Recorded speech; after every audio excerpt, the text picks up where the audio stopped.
Seigneur, je connais mes brebis et mes brebis me connaissent. Alléluia. En ce temps-là, Jésus déclara : Moi, je suis le bon pasteur, le vrai berger, qui donne sa vie pour ses brebis. Le berger mercenaire n'est pas le pasteur, les brebis ne sont pas à lui. S'il voit venir le loup, il abandonne les brebis et s'enfuit. Le loup s'en empare et les disperse. Ce berger n'est qu'un mercenaire, et les brebis ne comptent pas vraiment pour lui.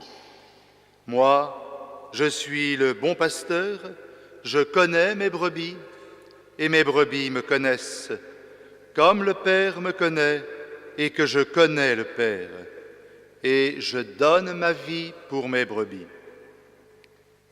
J'ai encore d'autres brebis qui ne sont pas de cet enclos.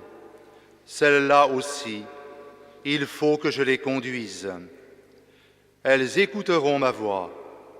Il y aura un seul troupeau et un seul pasteur. Voilà pourquoi le Père m'aime, parce que je donne ma vie pour la recevoir de nouveau. Nul ne peut me l'enlever, je la donne de moi-même. J'ai le pouvoir de la donner, j'ai aussi le pouvoir de la recevoir de nouveau. Voilà le commandement que j'ai reçu de mon Père.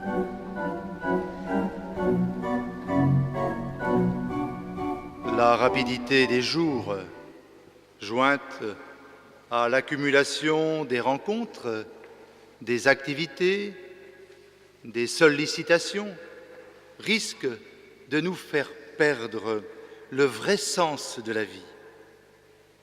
Être un homme, au fond, ce n'est jamais acquis.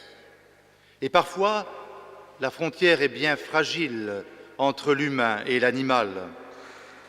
Il y a même des jours où, face à certains événements, il peut nous arriver de douter de l'avenir. Ainsi, lorsque, le même jour, nous arrivent deux nouvelles atroces.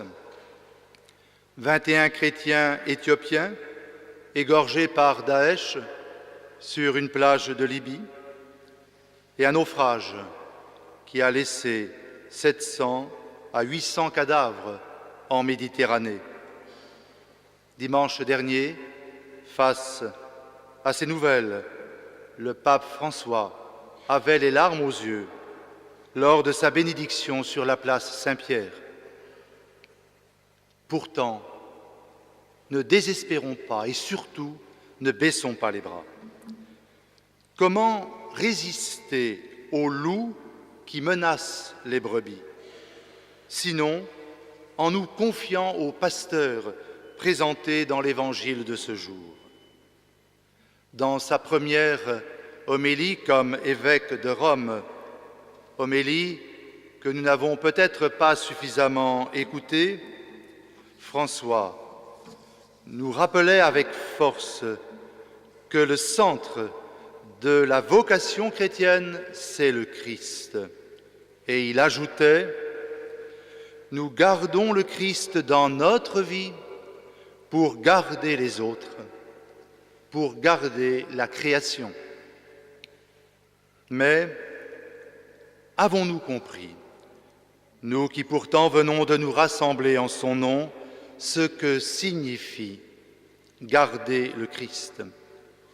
Est-il vraiment le compagnon de toute notre vie qui doit être éclairé par lui, vécu en son nom, c'est-à-dire en sa présence?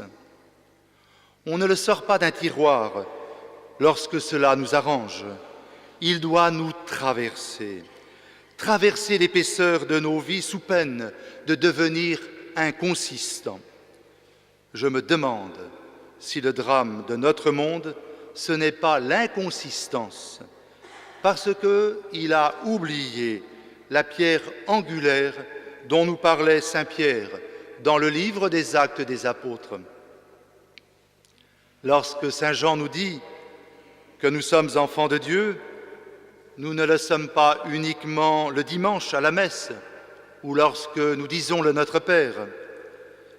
Si nous avons été baptisés au nom du Père et du Fils et du Saint-Esprit, et si nous traçons sur nous le signe de la croix, à condition que nous habitions ce geste, c'est pour vivre à longueur de jour comme enfants d'un même Père, créés à son image et à sa ressemblance.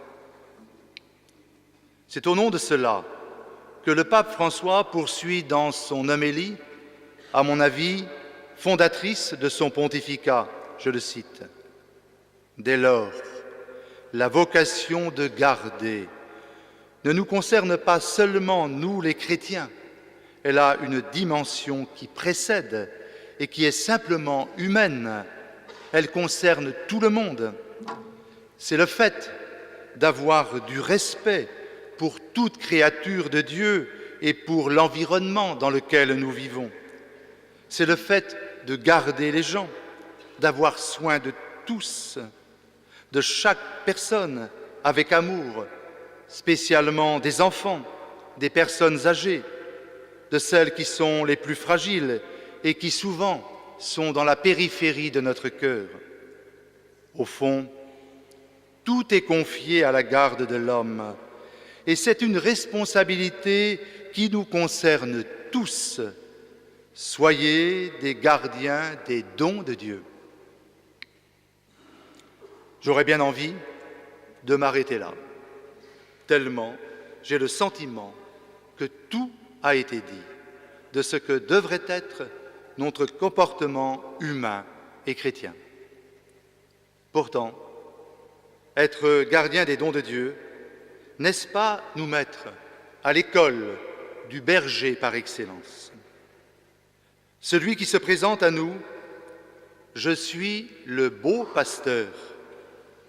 Oui, vous avez bien entendu, j'ai dit le beau pasteur et non le bon pasteur, comme nous l'a dit l'Évangile.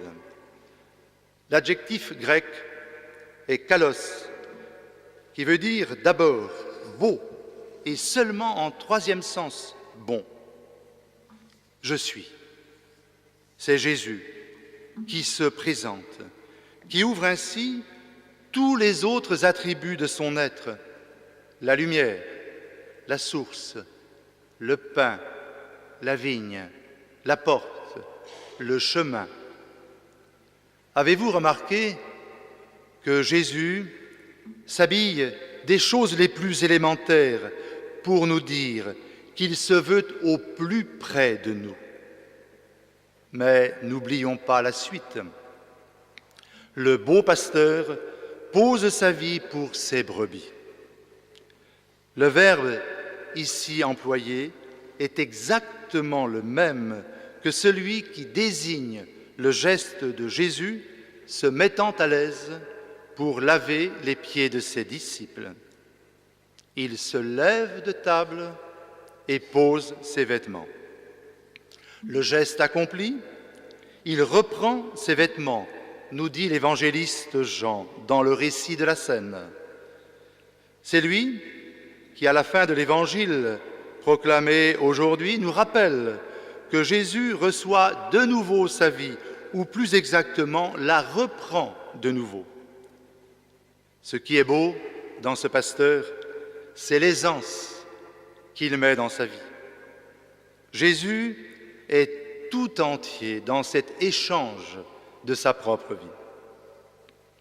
Lorsque le ressuscité se donne à voir, il montre ses mains, ses pieds, son côté.